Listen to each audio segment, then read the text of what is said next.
जम्मू कश्मीर में भी सपा दिखाएगा अपना जलवा। जम्मू कश्मीर विधानसभा चुनाव लड़ेगी समाजवादी पार्टी। जम्मू कश्मीर के सियासी दंगल में उतरी सपा कांग्रेस से अलग लड़ेगी चुनाव। अखिलेश यादव ने नाम भी कर दिए फाइनल। क्या यूपी की तरह जम्मू कश्मीर में अखिलेश यादव बीजेपी को देंगे मात? चलिए आपको बताते हैं। लोकसभा चुनाव के बाद हरियाणा, जम्मू कश्मीर समेत कई राज्यों में विधानसभा चुनाव और यूपी में 10 सीट पर उपचुनाव होने जा रहा है। इसको लेकर बीजेपी, सपा, कांग्रेस समेत अन्य राजनीतिक दल अपनी अपनी तैयारी में जुटे हुए हैं।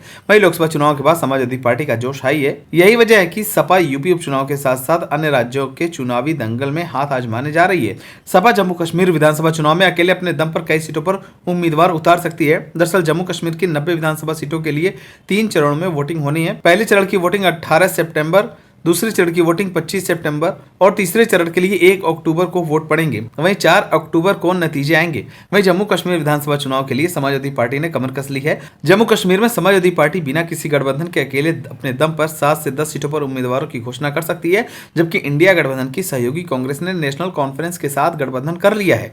इसके तहत कांग्रेस 32 और नेशनल कॉन्फ्रेंस 52 सीट पर चुनाव लड़ेगी। समाजवादी पार्टी ने जम्मू कश्मीर विधानसभा चुनाव को ध्यान में रखते हुए प्रदेश अध्यक्ष के नाम की घोषणा कर दी है।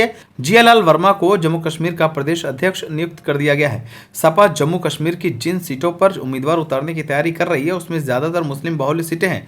इसमें अनंतनाग, सोपोर, पुलवामा, राजपुरा, कुलगाम और किश्तवाड़ समेत कई सीट शामिल है। वहीं जम्मू कश्मीर के सपा प्रदेश अध्यक्ष जियालाल वर्मा ने बताया कि हम चुनाव में देर से उतरे हैं, इसलिए हम पहले चरण की सीटों पर उम्मीदवार नहीं उतार पाएंगे।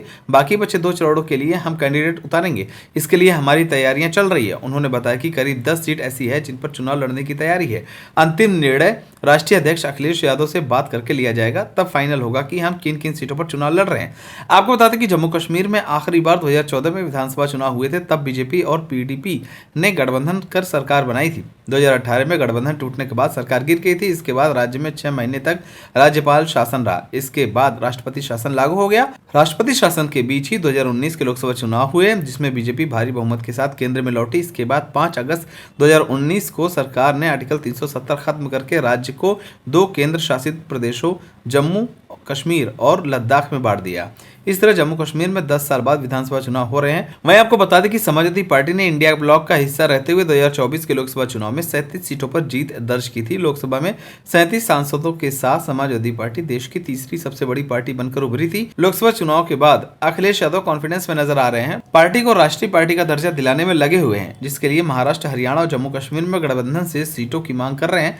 लेकिन कांग्रेस के साथ इन प्रदेशों में उनकी बात बनती नहीं दिख रही है। वहीं अगर कांग्रेस ने सपा का साथ नहीं दिया तो सपा अकेले चुनाव लड़ने का भी दम रखती है। लेकिन अखिलेश यादव के इस जोश को देखकर तो ये साफ हो गया है कि जिस तरह से अखिलेश यादव यूपी में बीजेपी की नाक में दम किए हैं, ठीक उसी तरह अब अखिलेश यादव जम्मू कश्मीर में भी बीजेपी को छोड़ने वाले नहीं है। पूरे जोश के साथ अखिलेश यादव जम्मू कश्मीर में अपना दम दिखाने वाले हैं। आप सभी को क्या लगता है, अखिलेश यादव जम्मू कश्मीर में अपनी पहचान बना पाएंगे या नहीं? हमें कमेंट कर जरूर बताएं। अगर आप नए तो हमारे चैनल को सब्सक्राइब करें।